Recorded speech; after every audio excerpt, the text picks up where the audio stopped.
Welcome. It's wonderful to see you all here, and it's wonderful to have you here, Karl Ove. I'm sure all of you know almost everything there is to know about Karl Ove, but I'm just going to give a very short introduction to give a little bit of background on his cycle of books, which we're going to be talking about this evening, and I'm talking about other things. They're called My Struggle. There are 6 of them. 4 of them have been translated into English so far. The 5th one is coming out next year. I've just found out that I should be able to get a copy of it sometime quite soon, and I'm very excited about that. Because anybody who reads these books gets totally swept up into the world of them. And why and how that happens is a very interesting question that we're going to be probing this evening. Partly because they are, as we'll talk about, based not only on Karl Ove's real life, they're intensely autobiographical, but because so much of the content of them is very down to earth. I don't really want to use the word mundane, even though mundane means on earth. But so very briefly, the structure of the books, they begin with Karl Ove, the narrator, in the present day in sort of about 2007, 2008, when you begin writing the books. He's living in Stockholm. Karl Ove still lives in Sweden with his Swedish wife and his children. And this is in the first book, and he begins writing, and he remembers going to see his father's dead body and his father's funeral. And before he gets there, he remembers his teenage years. Then in the second book, we're also back in the present, and in fact is dealing mostly with his marriage in the present day and bringing children up in the present day. The third book is called Boyhood Island, and it's set when you're starting from about the age of 7 and up until about the age of 13. And then there's this leap-off point into the 4th book, which is, and I have to say actually that in Norway, they're just called My Struggle 1, My Struggle 2, My Struggle 3. In English, they've got these ravishing titles. A Death in the Family, A Man in Love, Boyhood Island, Dancing in the Dark. And Dancing in the Dark, the 4th novel, which was published here recently, is about your teenage years. And also when you're 19, you go and live in a small community in northern Norway and teach at a school there. There's the background. There's the crib in case you haven't read them. When you were first writing these books, and it's important to say actually, Karl Ove was already a recognized novelist in Norway before then. He'd written 2 novels which had won prizes, which had been widely acclaimed, very well reviewed. And then in 2008, something different happens. You decide that you want to sit down and write the plain truth of your life without any restraint. Now, originally, you believed that no one would ever read these things. You wrote them purely for yourself. And I'm wondering, what changed in that process for you suddenly to decide to not only publish them, but to publish them to huge reception in Norway and now the world? Yeah, when I started out, what I wanted very desperately was a novel. And I wanted to tell a story about my father, which is the first book. That was the thing I wanted to do. But I couldn't get into the story. I tried to write it as fiction, I tried to write it as a standard novel. And I tried to do that for, it must have been 5 years or 6 years. I mean, every day I tried. But I couldn't get into it, I didn't believe in it. And then I was so frustrated and desperate and angry too, that I thought, okay, I just don't care. I don't want to make literature. I don't want to do anything else. I just tell it as it was, And that was the starting point. But I didn't know anything about it, and I thought it was so, in a way, there was a problem with writing about that specific experience, which was my father's death, because it was a terrible experience for me. He died as an alcoholic. It was very chaotic. My grandmother was there. She was drinking too. So it looked like hell. And I come down there, and I didn't, I just was crying, and and tried to fix everything by cleaning up the house, which looked like a kind of a junky place, really. But I couldn't transform that experience, the relevance of someone dying. I couldn't transform it into writing. I just didn't know how to do it. So what I did instead was I just started to write, and there was a moment I remembered when my father cried. The moment he started to drink that summer, he changed totally personality, and I was 16 years old. And he never saw any people. He never, had any friends. And all of a sudden, he started to throw parties, And I was coming home late, and there was a party, and he was sitting there, and it was a white cloth on the table, and it was summer, August, and dark, and he was crying, and then there was a wind coming. And when I remember that, I thought, this is death. This was the moment where his death started, And then I continued telling about myself as a 16-year-old boy. There isn't anything to tell, really, because it's only trivialities, and you are, I won't say exactly stupid, but there's many things you don't understand, and I just wrote about that. So it's 100 pages about wanting to go to a party, trying to go to a party, hiding the beers from your parents, and so on and so on. It's kind of the mechanic of going to a party when you're 16, not allowed to go there. And it took 100 pages. And I realized, but this is life, And then I could enter death and started, but because then there was a room. For me, a novel is to create a room where you can say something true. But you can't just say something true in the beginning of something. I mean, it's the room that's in the novel, I think. Did you feel that you were buying yourself time almost with those 200 pages, allowing yourself back into the experience? Yeah, yes, I think so. I think writing novel is just a very, very slow way of thinking.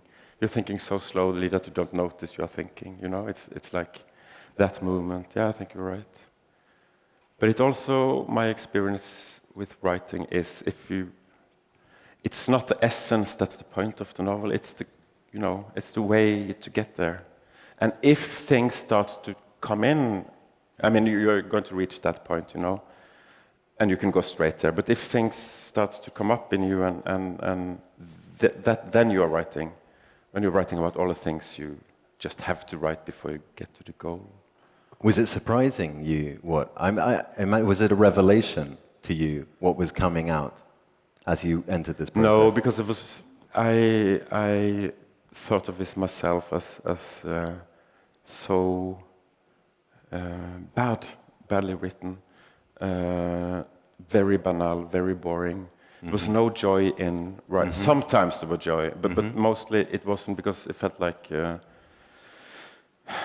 I was raised as a writer in the 80s and 90s, and there is a certain way of thinking of what quality is. Yeah, yeah. And I still think that's quality, kind of hardcore modernist writing. It must be difficult. It can't be catchy, or it can't be entertaining. Then it's not good. And it can't come easy. Then it's no good. It's a very Protestantic ethic.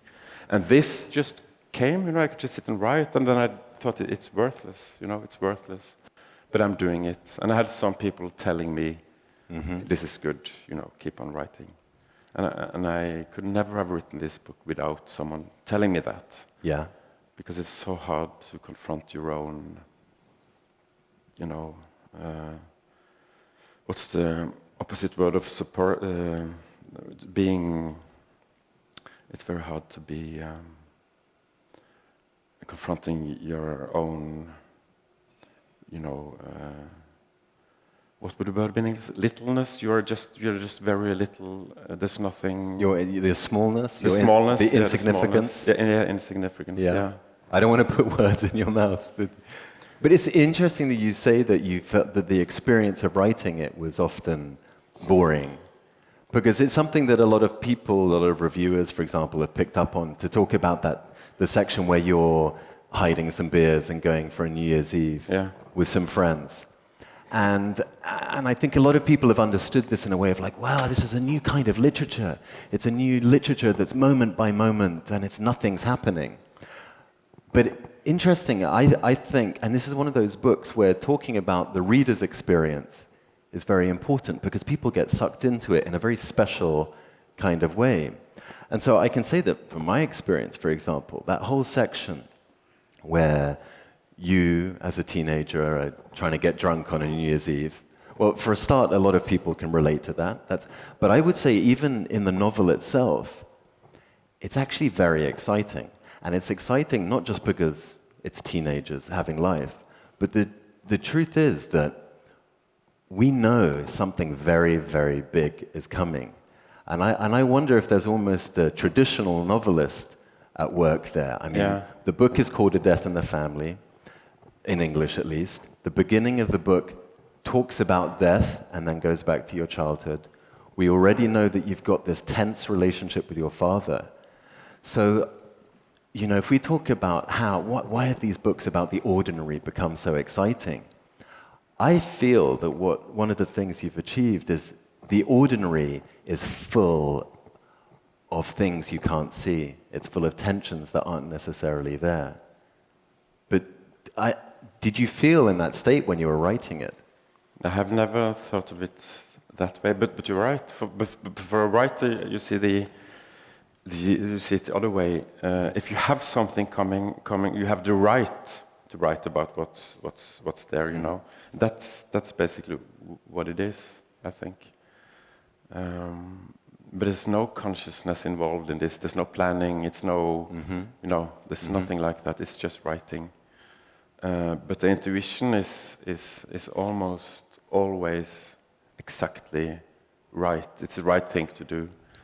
And it's like if there is a problem in the novel at 2 o'clock in the afternoon, I know if I just go to sleep and get up in the morning, it's solved, you know. And it's very interesting. And I think my favorite quote about writing and art is by Lawrence Durrell, and it says, writing a novel is to set yourself a goal, and then you go there in your sleep. And I think it's basically like that. I think it's very hard to plan a novel. Yeah. It's funny you say that, because I have found myself, when I'm describing a passage in the book to someone, I often say, oh, and then in the dream, I mean in the book. Yeah. There is something very dreamlike. And in fact, that passage you described with your father, when he's suddenly changed, he's left your mother, and you say that he's even started to dress in a more feminine way, as if he's discovering his freedom. And in a sense, that discovery of freedom goes into his drinking as well, which is a phase that you have yourself when you're 19, later on. And that whole section feels like a dream as well. You're walking into the forest, and then suddenly your father is sitting there. And this man who we've become very used to being authoritarian, brutal, is suddenly crying tears, remembering a girl who died when he was a teenager. Yeah. But so, you're writing these books. This is just for yourself. And I think you even said before, you said, I just wanted to get this stuff out of my system so then I could go and write a great novel. Yeah. You know, knowing that actually that's what was happening in front of you. What changed? What was the moment when you suddenly started realizing, actually, this really dramatic truth that I'm writing about my father's death, and your grandmother being there, and your experience, your own family, your uncle is in the book, your brother is in the book, your mother is in the book. When does this moment start happening that you start thinking, actually, I'm going to publish these things? What changed there? No, I was writing it as it should be published. You know, I thought it should be published, but it wasn't up to me. It was up to my editor. But my change in realizing what it was before publishing, I gave it to a friend of mine, and there was. And when he talked about the novel, he said I talked about one part of the novel, like he was kind of almost scared about it, and that's the scene in My Father is Dead, the day before, And my grandmother has gone all day and asked us if you don't drink, do you, you know? And I said, no, no, no, no, because I'm sure she wants to assure her that we don't drink as my father did. But then in the end, we realized that she wanted to drink. And then the day after my father died, we sit in the kitchen and we drink and we get drunk and we get happy, you know? And it was such a terrible, complex situation because it was so good, but it was so terrible at the same time. And when he reacted that way on that, then I understand. But he was kind of, it was like yeah. Then I thought this is working in a way.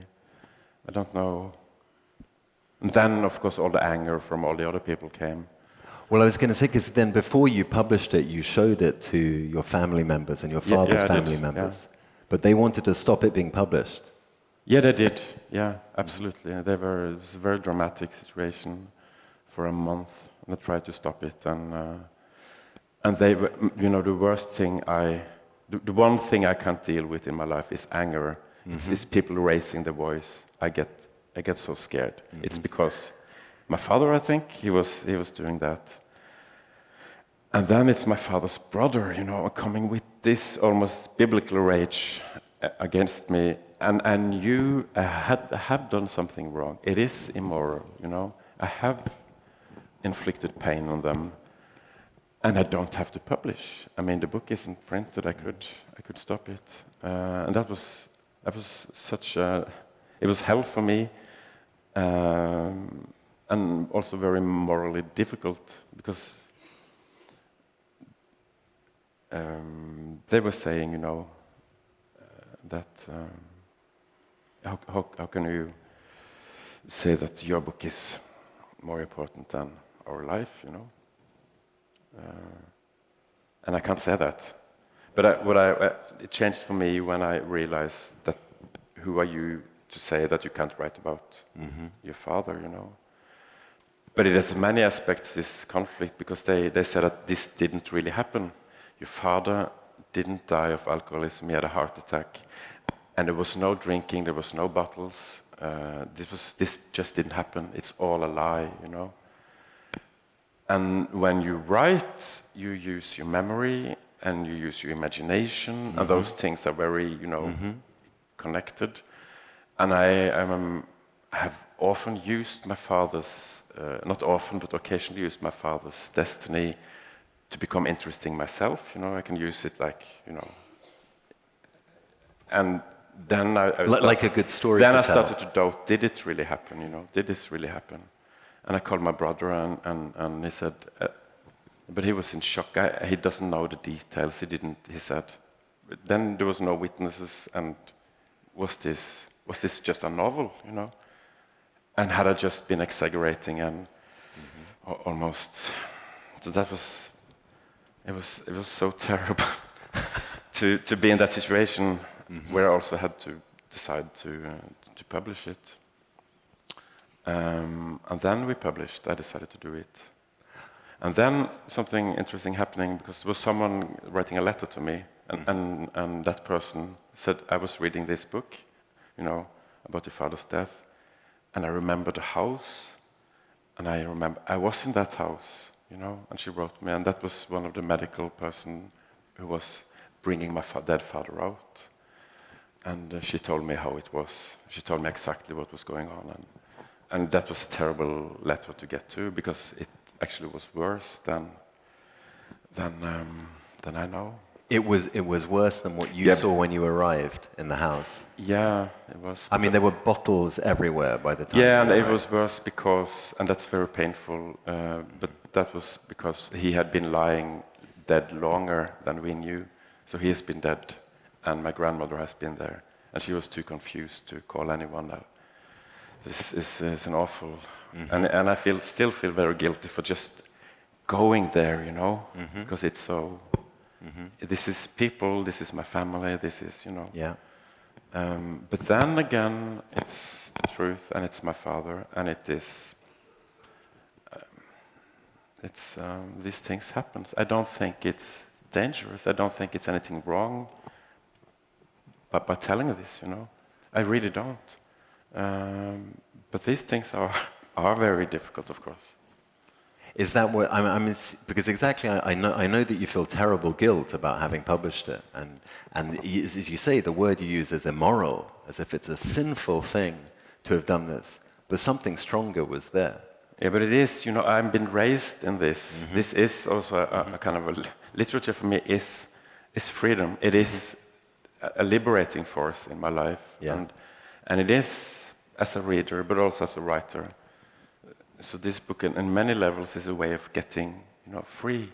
Literary freedom, that's getting rid of the form, Yeah. And it's... But when I'm talking about the book in these terms, it sounds like this really is personal, it really isn't novels. It's kind of a project for myself to get a better life. But when you are a writer, you write what's there for you. And this was what I had, I think. Yeah. Because if I remember rightly, even in the scene when you go back to the house and you're having a drink with your grandmother, I think one of you leaves a bottle on the windowsill, and there's this big sort of frisson about this, like to let the outside world even know that there are people drinking in the house. I did that. I put it on there, and they were laughing. What are you doing? I mean, they can see us. Yeah. And, behind curtains. And it's one of the driving forces throughout the books. It keeps coming back when you're a child, when you're a teenager. You keep talking about this desire to be good. All I want to do is be decent. Yeah. Which, of course, is the background. And even when you talk about your father's drinking, for example, you say that you'd never known anyone who drank. You didn't know alcoholics, or maybe there was one person who was a character who drank. That everything was hidden from society. Yeah. Is this one of the things that drove you? Because these books are 3,500 pages. You had a huge amount of energy to write these things. I did. I mean, this is like the biggest rebellion ever. It's almost it's a sort of writing not just against your family, but maybe against the society as well. Did you feel this? I mean, did you feel a fight with society almost when they were published? No, I didn't have those kind of thoughts, because all that happened around the books came as a surprise. No, I didn't think of it in those terms. Like let me know. No. But were you surprised by, there's something else that happens, well, there's so much that happens when you're reading these books. One of the things I found is that I was flooded with memories that I'd never had, that I hadn't had in a very long time. And I know that you've spoken before, you said, because you'd already been published before, you'd met readers, you'd done author events, and people would talk about your books.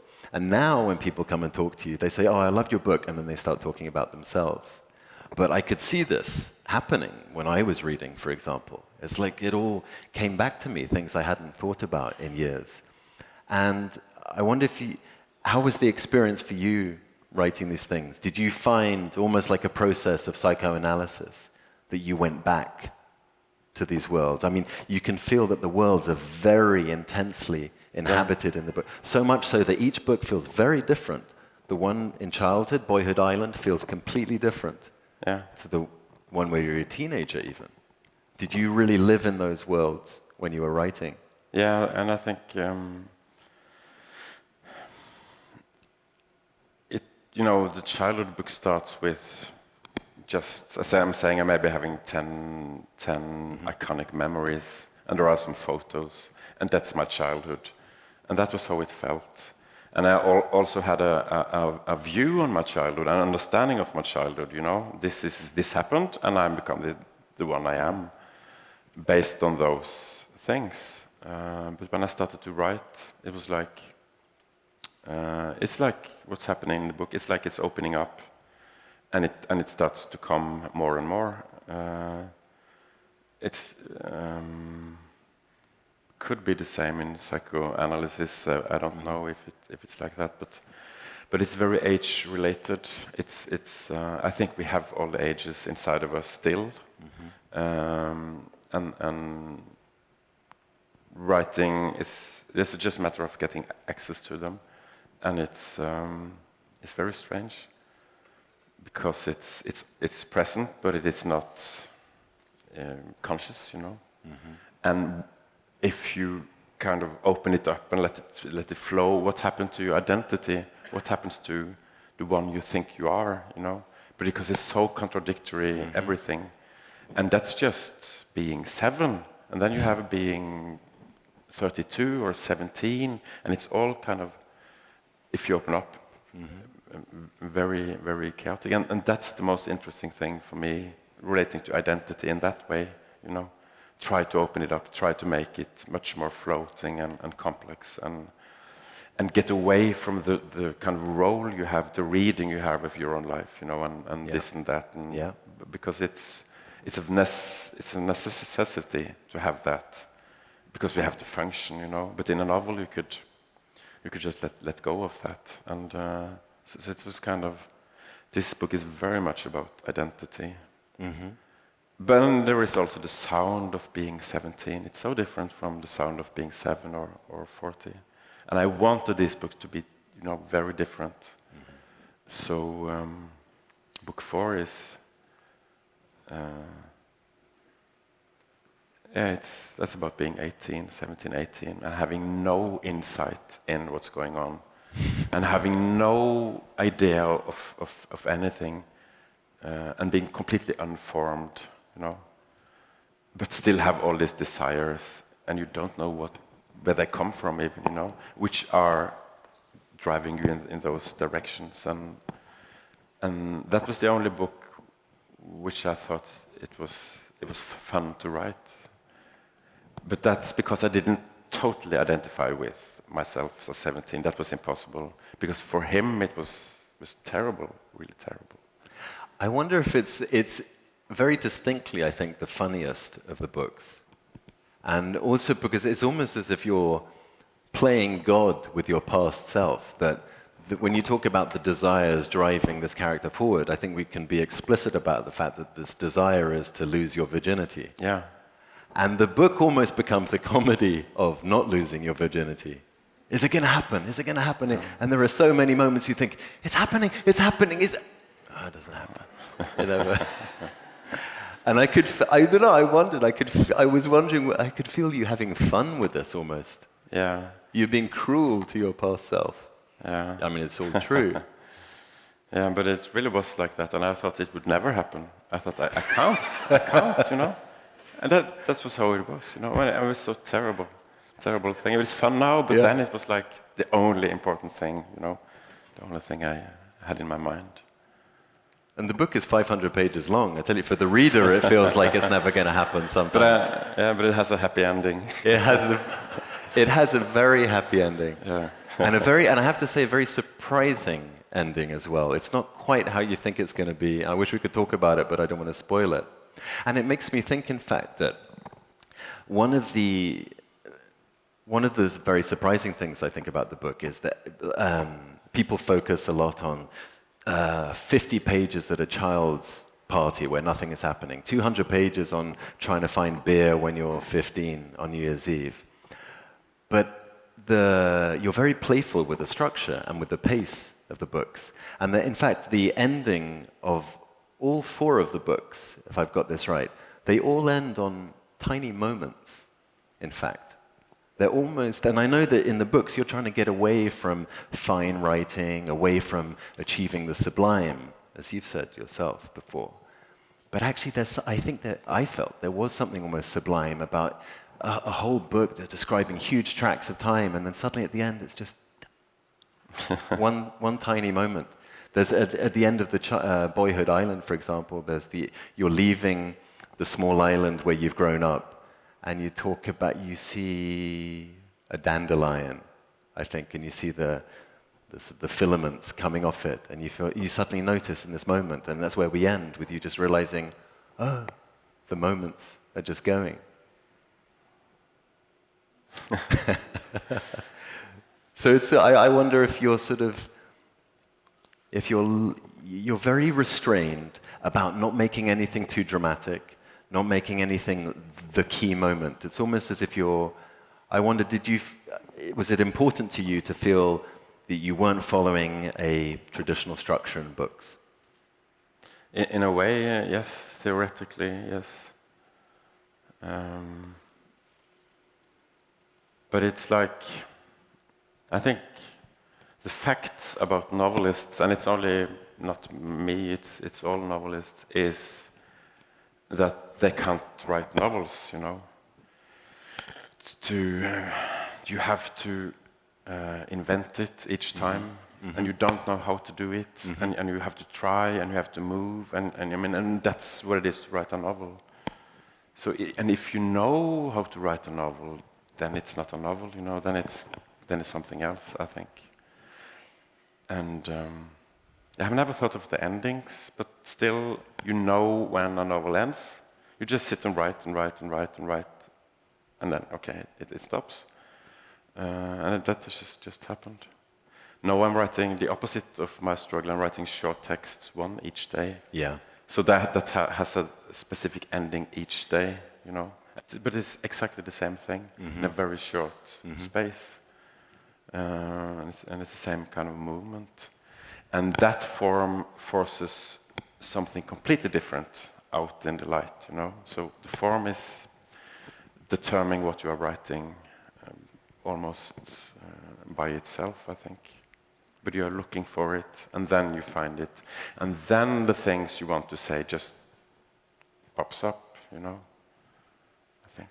This idea of form is something that you write about in the books a lot as well. The idea that you get to a certain point where you feel very sick of fiction, and you feel that all stories, in fact, in documentaries and films, TV, somehow they're all telling the same story, and suddenly you don't want any form. So you sit down to write your own life, your own memories, without form. And I think there's the way that you're recreating real life. But part of it, as you say, and I wanted to come back to this, that part of it is how boring can real life be. Even though I don't think there's really anything boring in the books ever. You always know there's something else. And really it's your father. Your father is always there, even when he's not there. And it struck me, I wanted to ask you about this, it struck me that, especially in your childhood, when you're describing how it feels like being in a prison, living with your father. And the reason, and what's most terrifying about him, isn't just when he's angry and physically violent and raises his voice. What's terrifying about him is his unpredictability. And you give very equal weight to them, which is very interesting. If it's a horrible scene, you don't go home for a long time. You just leave it as it is. But you do the same when he's suddenly very kind to you. And it's even more heartbreaking and sometimes more terrifying when he's being kind and gentle to you. And I wonder if you felt, because I know that you've said that the books were a way of trying to understand your father. And I wonder if you felt he was always there, even when you're not writing about him. There's a bit about your books that reading them, I think, without making it too neat, it feels a bit like being in your father's house, that you never know when he's going to come back, and you never know when he's going to jump out. And also, every time he does appear, you don't know what mood he's going to be in. And I wonder if you feel that the unpredictability of the atmosphere is your father's presence in the books in some way. Yeah, I think so. Yeah, and because I'm writing about, you know, myself and my own view of the world, and he's present, you know, he's a present force in my life. So yeah, of course. Do you feel that you understand him differently, having written the books? Yeah, very much so. Maybe not just because I wrote a book, but because I'm a bit older now. But that was also one of the reasons I think I wanted to write about him, because I was a father myself, and I had small children. But my identity still was the identity of a son, you know, and which is a terrible thing to have when you're 40, being a son, not really a man in your own right, you know. But by doing this, and then my father was, I didn't even think he was human, he was just some figure, some very static statue almost. So by writing about him, I suddenly understand, I'm 40 and he was 40 when he left the family and started to drink. And I realized that he felt, I wanted to leave my family and start to drink, And I could get angry with my children and full of rage. And I kind of it changed my conception of him really completely. And I understood that the way he was acting, he was very chaotic inside, and very troubled. And there was we found some diaries he left, and we couldn't print it because of the family. Because there are some excerpts of his diaries. Yes. But are those fictionalized? Yeah, no, not fictionalized, but I'm writing about them, but I couldn't quote them. Right. But he wrote, for instance, about loneliness, and he writes good, It's a good text about being lonely. And it's very sad and very strange to see your own father writing about being lonely then. But I understand him much more, and I think understanding is a sort of forgiveness, yeah. How interesting that he wanted to write about it as well. Was he because the impression in the books is that he's very concise, he doesn't want to say too much, and he's partly keeping a diary of how much he drinks. Yes, that's what he did. So when he starts to drink, he starts to take notes of how much he was drinking. And you can see it, getting more and more. And you can see, okay, I have to stop. And he writes about his, it's like looking in an abyss because he can't stop. He just can't. So he loses his job and loses really everything. And then he disappeared for a few days. The police was looking for him. Nobody knew where he was. And he turned up in a hospital and he couldn't walk. So it's a crazy story. And then my father's family called us and said, no, you have to go and take care of him. He can't take care of himself no more. And we said, no, I'm not going to take care of him. Let him die, And then he was in a place where you, what's the word? We treated for alcoholism. Oh yeah, a rehabilitation. And then he had a part of the treatment to write that diary. And then he died. So it's a long story, and some of it is in the book, some of it is not in the book. But I think he just, he gave up and he committed suicide in a slow way. And all of those things has in the writing changed and through my life. So everything has been. It's like discovering something it so well, and I didn't know anything really, And the scary thing is that this is for real, This is what? This is for real. This is a real man, and this is real circumstances. So after the book, I got a lot of letters from his colleagues, from some of his childhood friends, and they told me about his father and the way he treated him. And one of them said it was like he was, damaged from war or something, because he was always talking about that.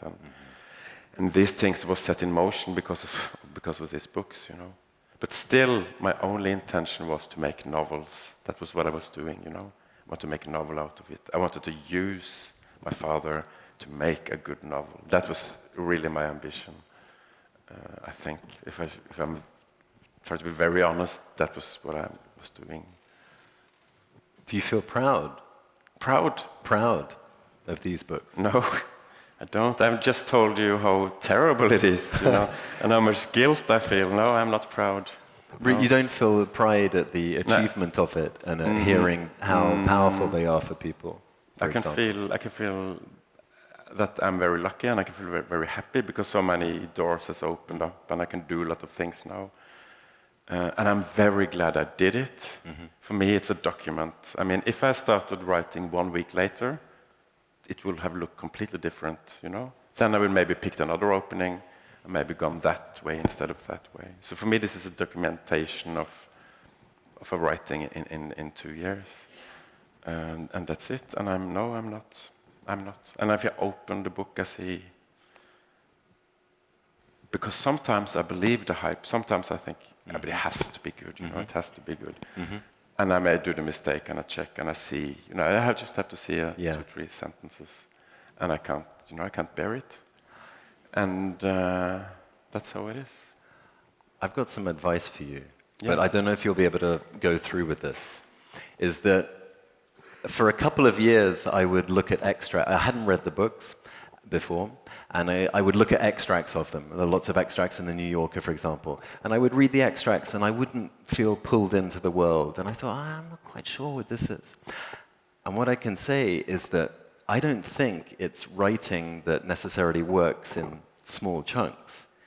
It's what's happening in these books is so unexpected that it happens on a very big scale. And quite rightly, because they're very long books. And what I found is that it makes sense if you're reading all of it, and you see all these different moments coming back. So for example, to take one example, there's in A Man in Love, in the second book, in sort of the early 2000s, and you're living with your wife, you've had children, the children's party. And you read that, and it's one of the passages that is quoted famously as, oh, it's so boring, nothing's happening. But what actually happens in the book is you go back into the past, you go back into you meeting your wife, Linda, for the first time, not getting together with her, then falling in love with her.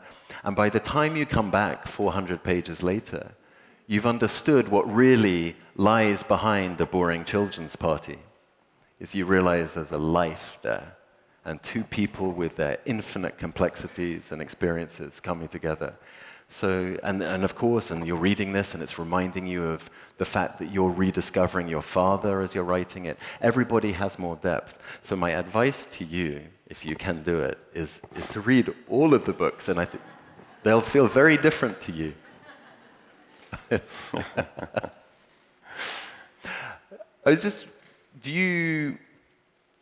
Do you feel, a lot of people talk now, say, oh, you know what's going to happen is that for the next 10 years, everyone's going to be writing novels about their life in intimate detail.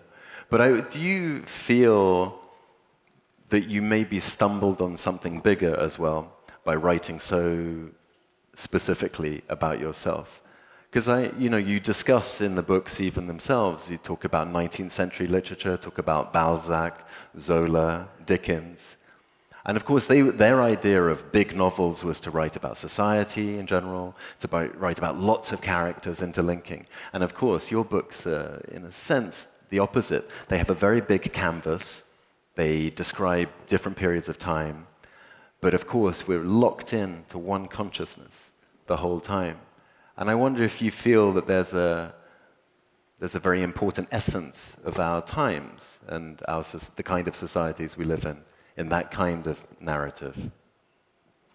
If it's an essence of society in it, what do you mean? Do your books reflect our times in some way, even if you do it without of course, meaning? Yeah, absolutely 100%, I think, because this is really, it's if it's a search for identity, what I discovered was, if I ask myself how much of this is me in the book, the language, no, it isn't mine. It existed before I was born, and it's going to exist after I'm dead, And the literary form, no, that's existed there. And the thinking, no, everybody thinks that. My experiences, no, everybody has those. There's nothing specific in it, There is nothing. The only thing that's specific, that's 1%, and that's kind of the tone, the thing you wake up to in the morning, the feeling of being you. That's it. The rest is in between, I think. It's so basic things. It's so much, everybody has been 17, and I think it's the same thing, And having children is the same thing. Having parents have the same thing. So if you go in that direction, you're really writing about what's floating in between us. No matter, you can't help it, And I'm writing about, masculine identity a lot. And That's probably because the masculine identity is in a form of crisis, because there's been changes, I think. And I can't analyze anything, but I know if I write about myself, it will be representative in some way. And that's the only thing you can do as a novelist. And that perspective is a very important perspective. People say to me often that, this is narcissistic and you're so self-occupied. Yes, I am. Do people say that? Yes, but I am, of course. But if you see the way the world is shown in the media, for instance, what do you see? You see people from an enormous distance, You see, now there's a refugee crisis. I mean, you see refugees just coming, and there's no individuality there. That perspective is completely absent, And then it's so easy to have that distance in your relationship to those things that's happening, And the only place I know of that can, break through that distance, that's the novel. It's not the film, it's nothing else, it's the novel. And that's what novels do, I think. Even if you just write about yourself. Of course I do, but I have never been interested in telling the story of my life. Why should I be interested in that? It's not a good story, But there's many things in there that you can search for, and that is, I look upon myself as a place, geographical place where I can go, And I don't know what's coming. I don't know what to expect. It's like, it's like going over the sea in 1300 to America, and you know not what's going to come. And it's me, but that's what the book is about too, It sounds much better when I talk about it, because it is really, small things going on, but still that's the big picture of the book for me. Then I think of books at all. I mean, in general, novels. Do you think that's why people respond very powerfully to your book? I mean, one of the nicer descriptions I've read about my struggle, all the books, is to somebody describe them as being like opening somebody's diary and finding your own secrets in there. Yeah. Do you feel that this is why they connect very powerfully with people? Because you say that in a sense they're almost not specific. They're actually but this is my experience after writing it. When I wrote it, I thought really this is, my own secrets. And I talk about things I've never told anyone in the book. The most embarrassing thing for any person possible, it's in the book, but I haven't told anyone. So I thought this is too private, and I thought this is too,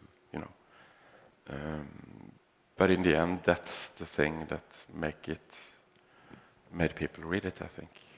You said it for everyone. It's interesting because in one of the books there's a lovely image about you watching a Charlie Chaplin film, and you're saying you're laughing so much, and you're laughing not just because you feel that there's something he's done it for everyone. He's looked like a fool for everyone. Yeah. We're going to let you ask some questions now. There are some microphones moving around, I believe. Yes, we'll take a question from you, and then from you, madam. Yes, Karl Ove, thank you very much for your books. I don't agree that you have to read all of the books. I think the glory of them is that we all find something in the books, something, whether it's the childcare, whether it's the drinking, whether it's traveling on a train, whether it's looking out on a city street, that grabs us. For me, it was the description of the drinking in your father, which I thought from my own personal experience, I would never find anyone else to share that kind of experience. So thank you for that. That's what I found in that book. And it was that reality for me which kept me going through the books, and I'm still reading them. But my question would be that you're very clear at various points in the books, both how much you need to be loved, but also how the conflicted side of you say you don't give a shit about anyone else. Yeah. And I'm wondering, after having gone through this very large and hard and difficult and painful piece of work, what your relationship is now, just for today, just for now, perhaps, with your audience. Okay. My relation to my audience? Your relationship, how you feel about... you write for yourself, Yeah. but writers have got to write for other people. That is the work. You're putting it out there. Yeah. So what you feel is your relationship after that very long and hard piece of work with other people, and I'll call those other people your audience. Yeah. I didn't know if you noticed, but this is the first time I'm looking out here. I've been looking this way all the time, because I have to protect myself from it in a way. And I think also people say to me, like, please don't say that your books are so bad, because then you say that we have a bad taste in literature. And so I try not to do it, but I think there is two possible explanations. One is that they really are, like that. And the other one is that it's a way of, I take care of the rejection myself. And that's the way I'm treating in the books my friends or everything. You said there's an urge for love in it, and then there's a rejection. And I find very, very hard that when people have expectations of something, which they have when I've written these books. But I have sometimes I could just, people come over to me, having signed books with tears in their eyes because of an experience, and it's very hard to return that, because what I have given is in the book. But then I was in Finland, and then a girl came over to me and said, my brother died 2 days ago, and she was crying. And what can I do? I think I sat and talked with her for an hour or something, but it's that kind of reactions. I've never got it before when I wrote novels, never. And this is why you write. And when I was a reader myself, that was what I was looking for, a book that I wanted to write to the writer and say, I have this to say to you. But it's very hard to deal with. It is very hard to deal with. Yes, ma'am. Hello. I'm a Swedish Londoner, and I'm very interested in the second book, which I enjoyed very much, where you speak as a Norwegian about how you experience living in Sweden, particularly in Stockholm, and then how you moved to Malmö, and it's maybe a little bit different. And I think for a lot of English people, this distinction between Sweden and Norway would be completely confusing and not very understandable. But I wonder, now that you've lived in Sweden for much longer, are you more in a sympathy? Do you have an empathy for the Swedish culture, or are you still at heart a Norwegian?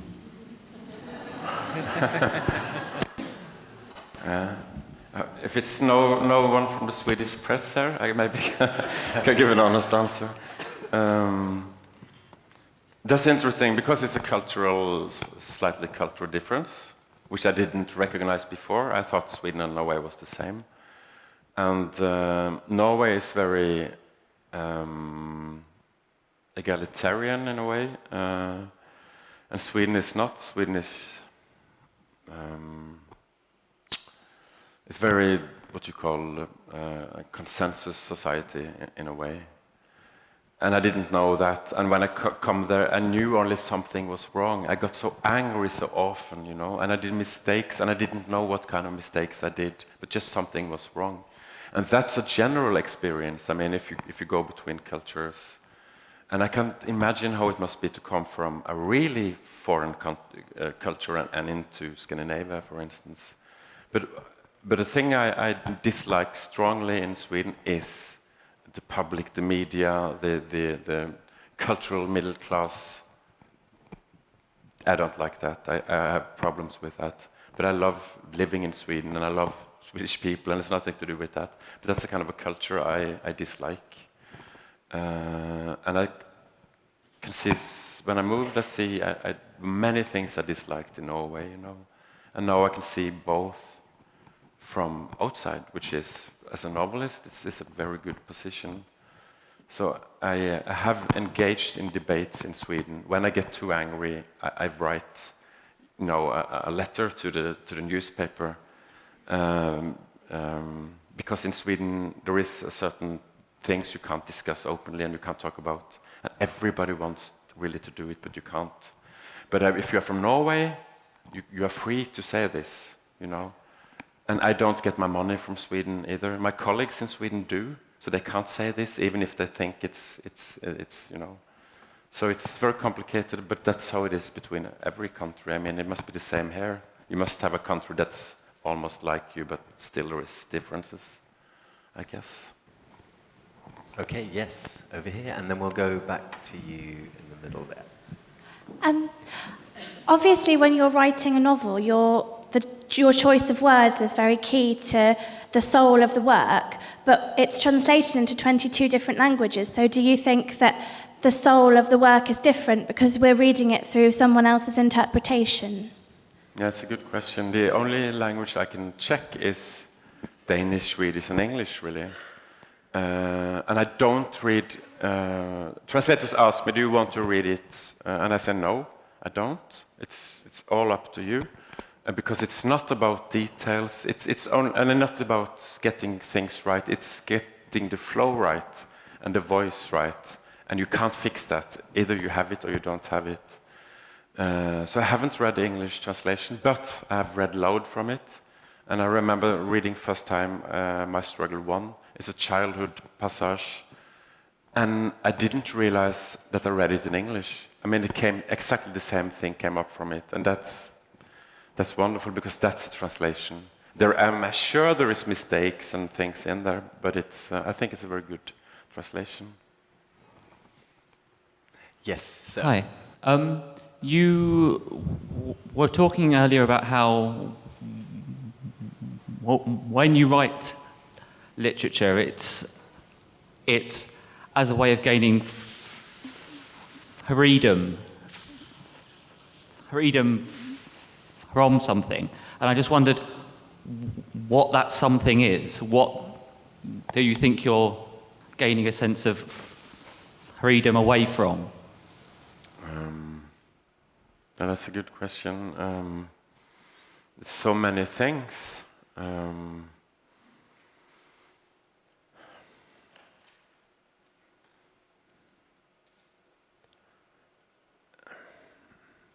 If I'll be technical, it will be about, the form. A form dictates a certain way of looking at the world, And if you accept it, then you also accept a way of looking at the world.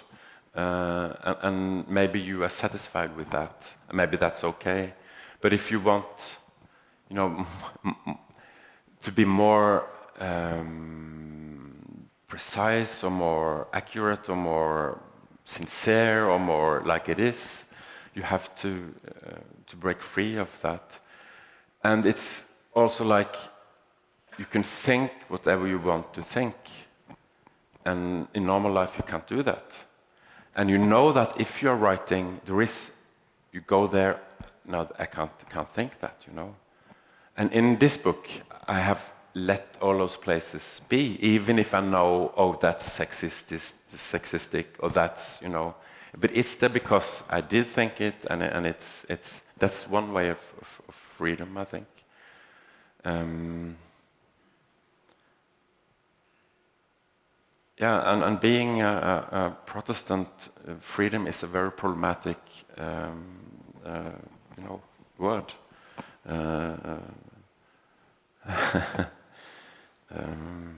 Duty is much more natural word for a Protestant, and to be good, And now I find just this very interesting. This conflict of interests in that. For me, it's just to be free to write. That means that I can move, where I want to move, and I don't have to think if it's good or if it's bad. It's just a movement I'm interested in. Have you found yourself able to be more honest at all in life as a result of writing the books? Only in situations like this. then I could be very honest. But if we talk, after this, I wouldn't be. Because there is a social, there's a restriction in a social situation. And with family dinners or dinners with friends, no, I'm not honest. If you try that, it's a catastrophe, It is, yeah, but it is for everybody. So you have to lie, and everybody lies. But here, there is no such restriction, because this is a really strange deal. I mean, we're sitting here, and they're listening. It's almost superficial as a novel, It's not, yeah. So here I can be honest, but not in a real social situation. No. Hi, Karl Ove. Velkommen to London. Tack. I have actually read all your 6 books, and for me this is such an honor. And I am a decade older than you, I think, but I grew up with the same dysfunction, with the same gentle love, with the same secrecy of how it needed to look on the outside. And my family dysfunction has taken on intergenerational proportion, where in my generation there is disease that we never thought would appear. All the isms, are showing up that then have to be treated.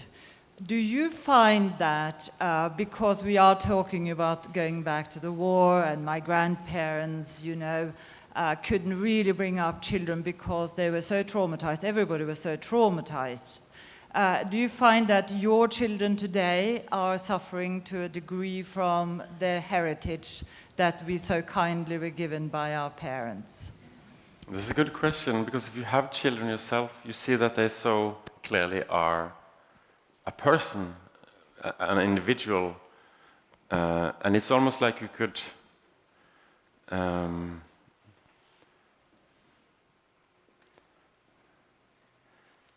you could do things to your child, but you can't change that, And how she or he is will make the reaction, And it was be kind of a symbiotic thing going on. So for me and my brother, we have a completely different relationship to my father and to my mother, And we are very different. So I don't know, but I think for my father, he was marked by the way his upbringing. But maybe, I was very sensitive. Maybe if I'd been a bit tougher, it wouldn't hurt me. I could be fine with him, And there's a critic in Sweden, Ingmar Bergman, is always complaining about, his upbringing, his father and his mother. And then someone knows the person. No, they were fine. They were nice people, they were fine. And then the critic says, Ingmar Bergman would have been Ingmar Bergman no matter where he was growing up. No matter what kind of parents, they would be terrible, in a way. So but it's very interesting, because it has to do with identity, and I love those kind of movements through generations, as a writer. But I'm a very shameful person. Where did that come from? My grandmother on my mother's side, she was a very shameful person, and it's a shame culture, But is that the reason? I don't know, but it's interesting at least. Yes, Zadie.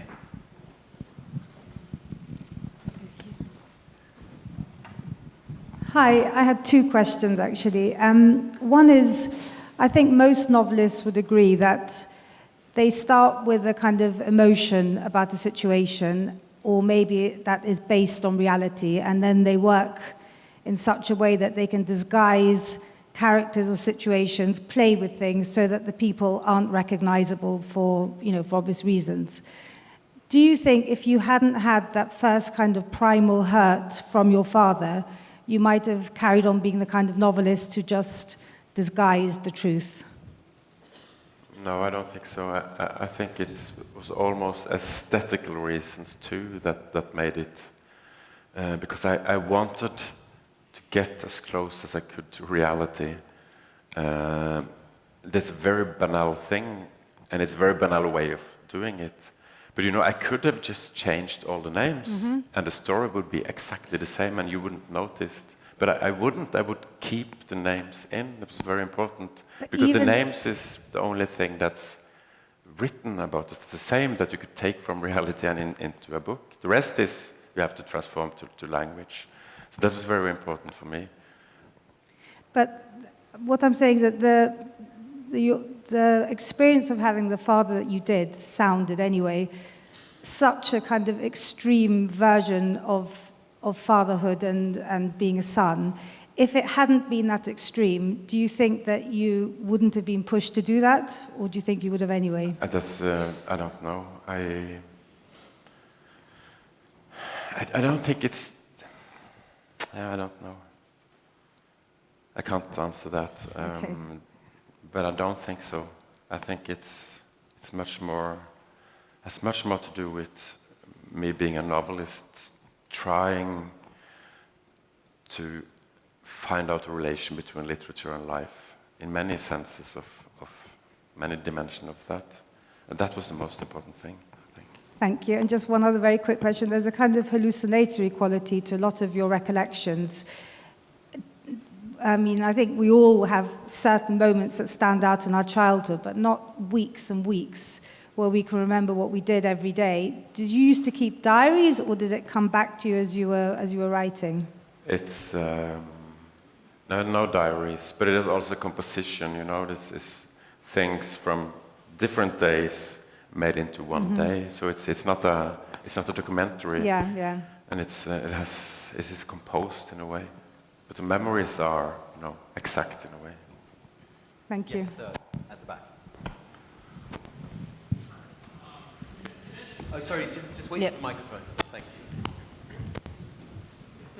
And where will we go next? Sorry, you mentioned... Yes, oh, was it me? No. Yeah. Okay. You mentioned sexism in passing. So I was just curious because I confess I haven't read all the books. But clearly, and you talked about, how your relationship in writing affected how you saw yourself as a son, a father. I remember as a Norwegian going to a more feminized Sweden. There's a concept of what it means to be a male. And I'm just wondering how your relationship with writing since these books has changed, if at all, your notion of what it means to be a man. Not a human in those relationships, but a male. If my conception of being a male has changed?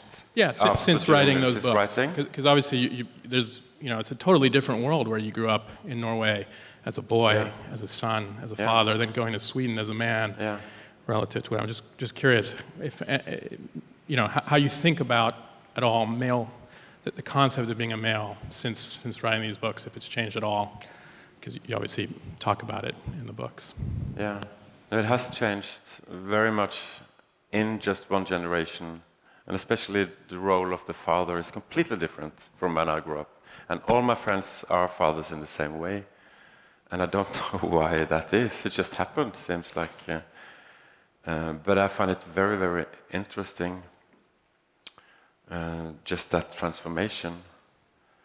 And in the book, that's part of the composition in the book. There is almost an aggression about this femininization of Sweden and being almost like a mother when you are a father in book 2.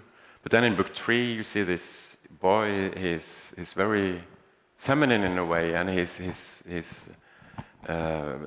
the other boys are, bullying him for that.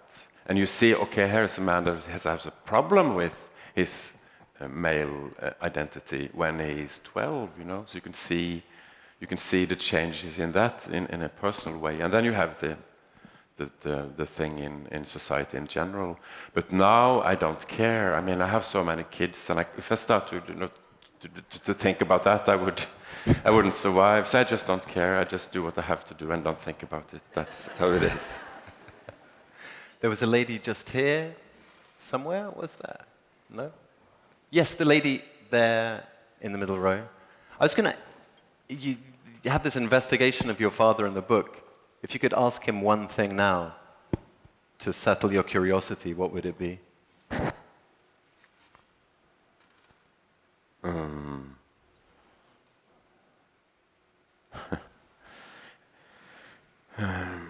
What would that be? That's a very hard question. I mean, no, I don't think I would ask him. I think I would, if possible, try to talk talk with him, which I never did. I've never had a conversation with him like adults have about something. Didn't happen. So that was maybe what I would have. But I have this fear of if there is a hell that, you know, he's waiting for me, I'm going there, and I have written these things about him. And I can have dreams, you know, he's coming without the limb here, without the arm, and coming, you know, over me like David Lynch film or something, and it's terrible. And it's just a manifestation of guilt, you know. It's, you asked, and I answered. Yes. Did you get the microphone here? Yes. Yeah. There you I are. have to turn it on. Yes. It's on already. Okay. I wanted to ask you about reality and what you think fiction can do about representing it. And maybe I'm wrong, but it seems to me that my struggle is a long and sometimes angry conversation with whether or not words can make something that weighs the same as experience. Yeah. And for me, one of the things that burnt itself into my mind is your version of the flood in A Time to Every Purpose. And I wonder how you could leave that kind of reality behind, that kind of physicality and sort of solidity of experience for the reader, in favor of something that's equally real probably, but much more sliding, much more evanescent. I don't know whether you have a hierarchy of reality, whether that first reality seems outdated to you, whether you have anything to say about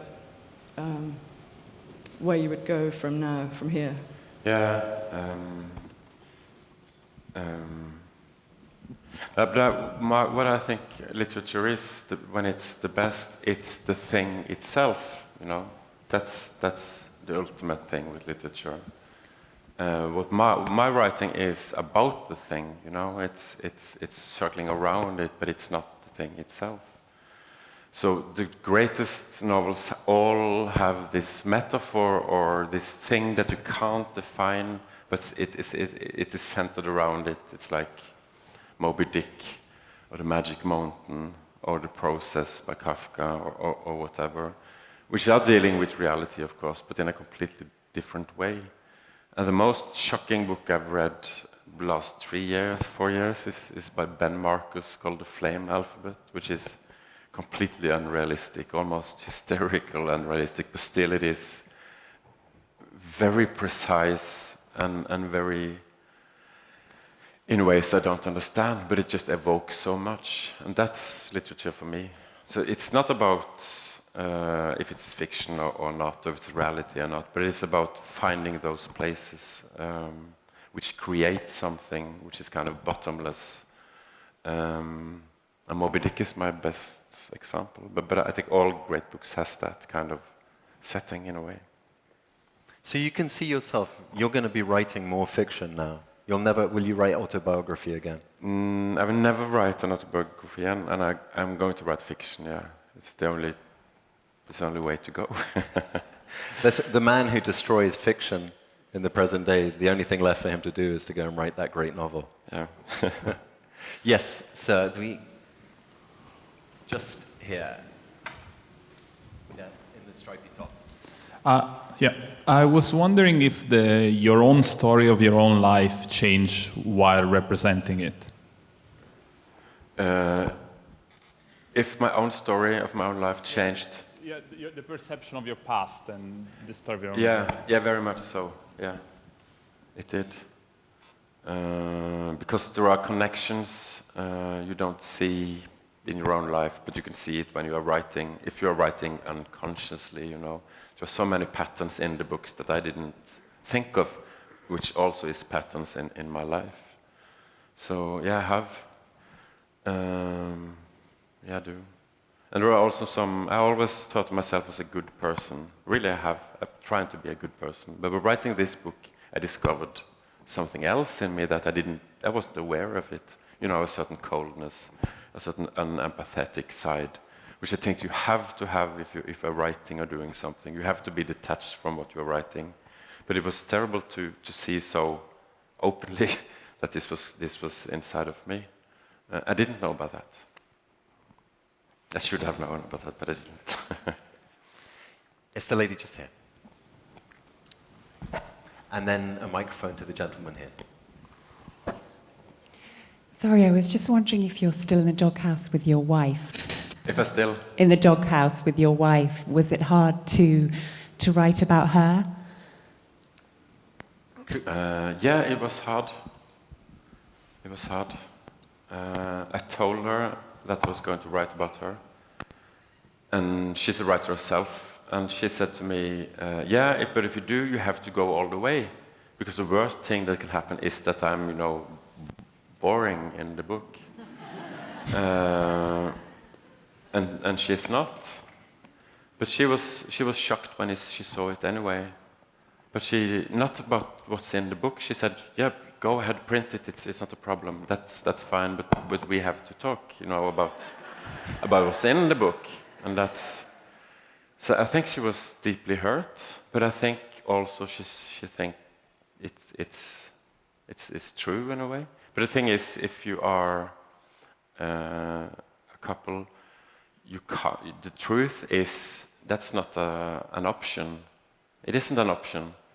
And if you laid, even if you know it, it's okay. But if it's said, then it's not okay anymore. So this book was very threatening, very much so. So that was hard, but it was even worse with book 2 when I wrote about her. I realized it's too dark, so I had 2 days to fix it. So I wrote in, you know, the falling in love story to create a balance. Yeah, it's true. I had to do it. Ladies and gentlemen, I'm afraid we're going to have to leave it there now. Thank you all very much for coming along. And Karl Ove, thank you very much for joining us. Thank you. Thank you.